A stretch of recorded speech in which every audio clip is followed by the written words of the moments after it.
इसके बाद में महाराज 7वें स्कंद के अंदर हिरण्यकश्यपु की कथा आती है। कथा तो बीच में और भी बहुत है मगर झांकी तैयार है, इसलिए वो बाकी की कथा कल सुना दूंगा। पहले ये हिरण्यकश्यपु की कथा सुन लो। शुरू में बताया था ना कि कश्यप ऋषि की पत्नी थी दीति, और दीति ने संध्या वंदन के समय महाराज अपने पति कश्यप ऋषि से पाप कर्म करवाया।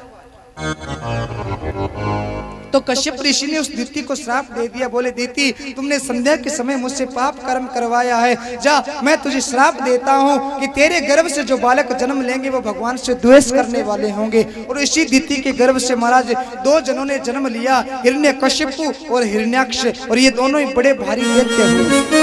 हमारा इस हिरण्याक्ष को तो 12 है भगवान ने मार दिया, और महाराज ये जो हिरण्यकश्यपु है ना, इसको भगवान नरसिंह ने मारा। कहते हैं कि जब भगवान नारायण ने उस हिरण्याक्ष को मारा तो महाराज इस हिरण्यकश्यपु को बड़ा क्रोध आया, अरे उस नारायण ने मेरे भाई को मार दिया। तो महाराज भाई की मृत्यु का बदला लेने के लिए इस हिरण्यकश्यपु ने 100 वर्षों तक भगवान का तप किया।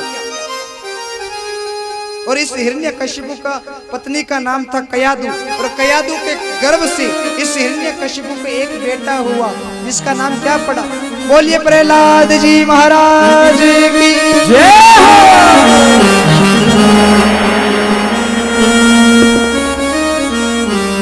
कहते हैं महाराज इस हिरण्यकश्यपु ने भगवान नारायण से बदला लेने के लिए 100 वर्षों तक भगवान की कठोर तपस्या की। 100 वर्ष ब्रह्मा जी की तपस्या की। ब्रह्मा जी प्रसन्न हुए, हिरण्यकश्यपु से कहा, हिरण्यकश्यपु मांग, तुझे क्या वरदान चाहिए? हिरण्यकश्यपु कहने लगा, प्रभु मुझे आप वरदान देना चाहते हो तो ऐसा वरदान दीजिए कि मैं अमर हो जाऊं, किसी से न मरूं। ब्रह्मा जी कहने लगे, अरे हिरण्यकश्यपु तुमने क्या मांग लिया? अरे हिरण्यकश्यपु, जो चीज मेरे स्वयं के पास नहीं है वो चीज मैं तुझे कैसे दे सकता? अरे हिरण्यकश्यपु, मैं स्वयं अमर नहीं हूँ तो तुझे अमरता का वरदान क्या दे दूं? इस वरदान को छोड़कर दूसरा कोई वरदान मांग ले। हिरण्यकश्यपु कहने लगा, प्रभु मुझे ऐसा वरदान दीजिए कि अतल में, वितल में, सुतातल में, रसातल, महातल, पाताल, 7 लोकों में मैं कहीं पर नहीं मरूं, और आपकी सृष्टि में रचाए हुए किसी प्राणी से न मरूं। न रात में मरूं, न दिन में मरूं, न बाहर मरूं, न अंदर मरूं, न अस्त्र से मरूं, न शस्त्र से मरूं, न स्त्री से मरूं, न पुरुष से मरूं, यहाँ तक कि 12 महीनों में किसी महीने के अंदर मैं न मरूं। जल में, थल में, कहीं पर भी मेरी मृत्यु न हो। और ब्रह्मा जी आपके सृष्टि में रचाए हुए किसी मानव से मेरी मृत्यु न हो।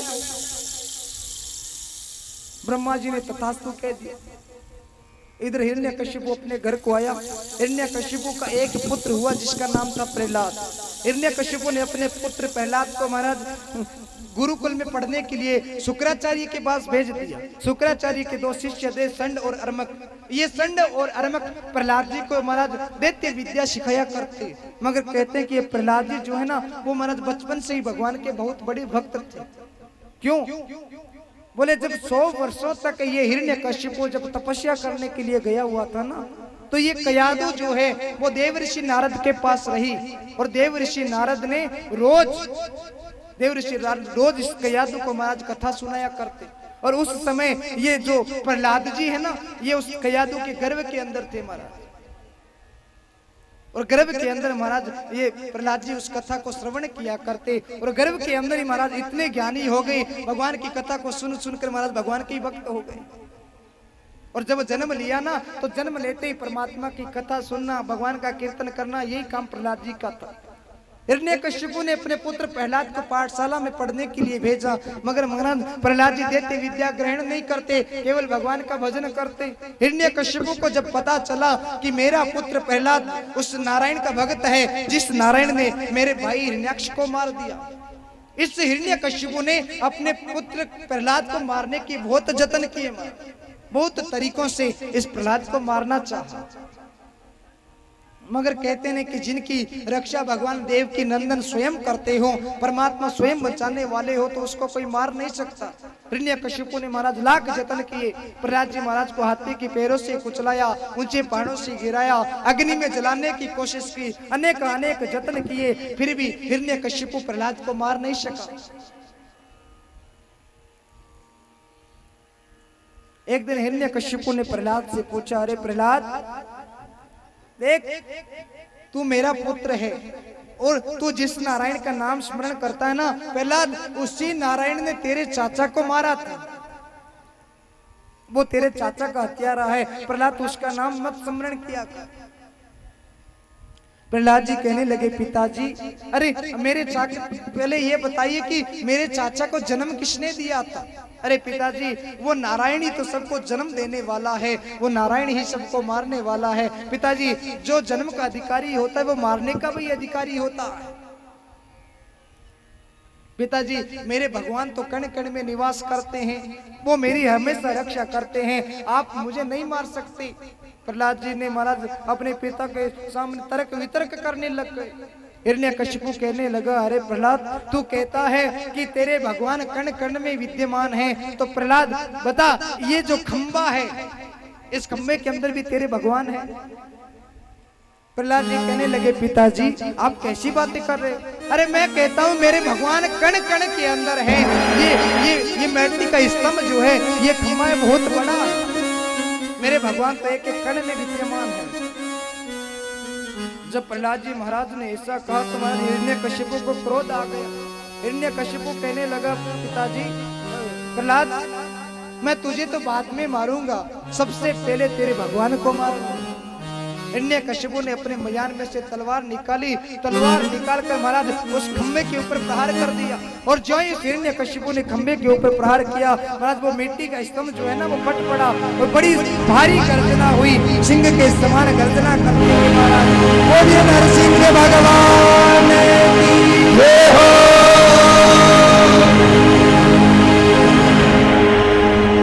शेर के समान गर्जना करते हुए बड़े बड़े तीक्ष्ण नाखून, लाल लाल तप्त तप्त नेत्र और शेर के समान मुख, बड़ा विचित्र स्वरूप नरसिंह भगवान का।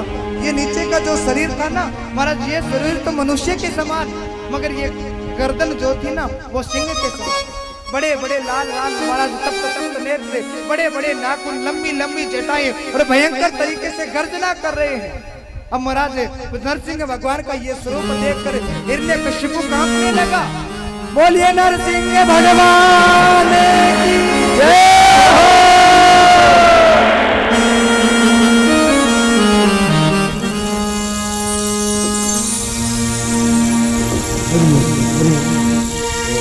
महाराज नरसिंह भगवान का ये स्वरूप देखकर हिरण्यकशिपु कांपने लगा, डरने लगा, हाथ जोड़कर खड़ा हो गया।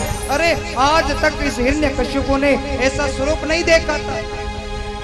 भगवान नरसिंह क्रोध के अंदर आए, महाराज हिरण्यकशिपु को पकड़ा और महाराज घर का जो दरवाजा था, घर के दरवाजे के बाहर जो दहलीज थी ना उस दहलीज के ऊपर लेकर गए और दहलीज के ऊपर ले जाकर पूछा, अरे हिरण्यकशिपु तुमने ब्रह्मा से वरदान मांगा था ना, देख मैं आज स्वयं नारायण तुझे मारने के लिए आया हूँ। और हिरण्यकशिपु अब ये बता दे कि तेरे वरदानों में कोई कमी रह गई है क्या?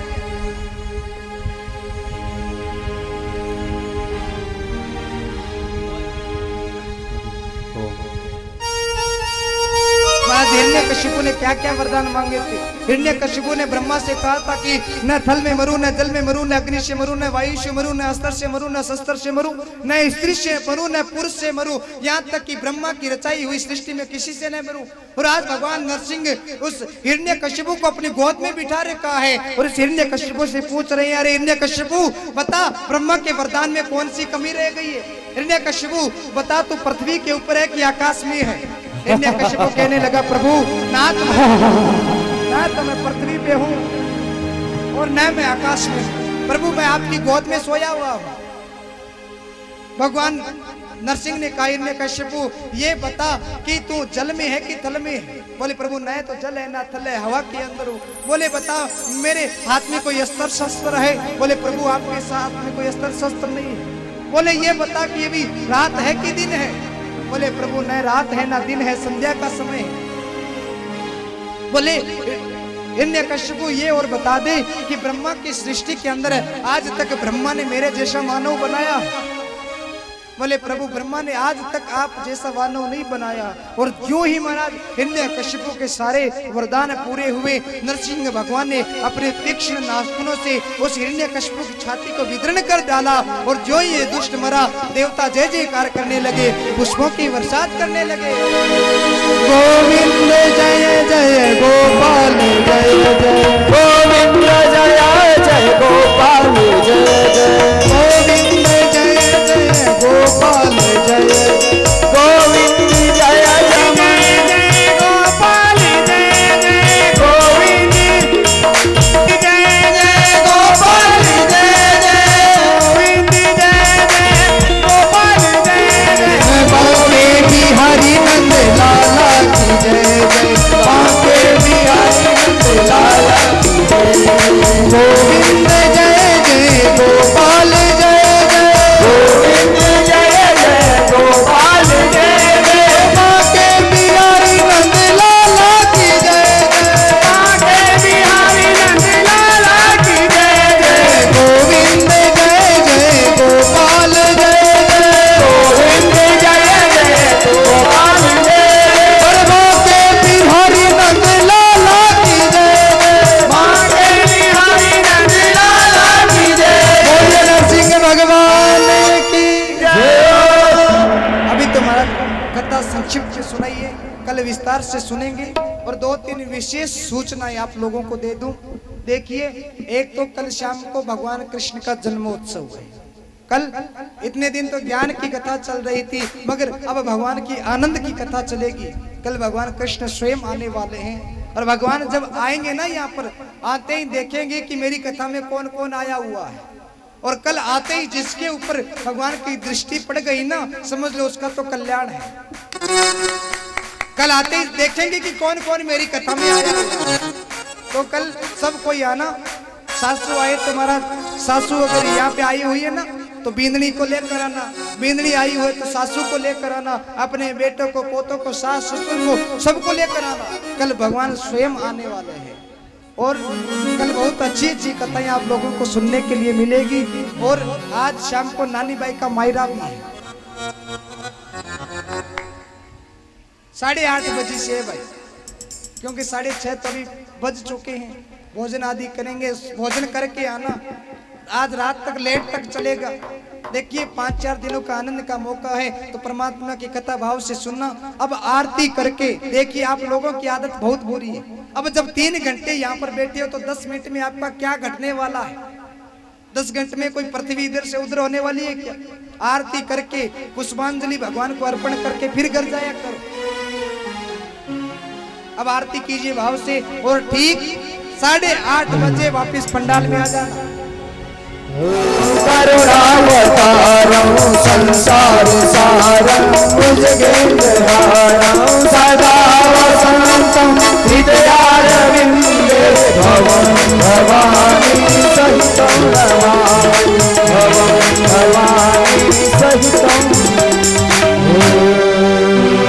बोल भागवत भगवान की है आरती, पापियों को पाप से है तारती। बोल भागवत भगवान की है आरती, पापियों को पाप से है तारती। बोल भागवत भगवान की है आरती, पापियों को पाप से है तारती। बोल भागवत भगवान की है आरती, दोनों हाथ से ताली बजाते पापियों को पाप से है तारती, पापियों को पाप से है तारती। हो तारती है आरती, तारती है तारती है आरती। भागवत भगवान की है आरती, पापियों को पाप से है तारती। भागवत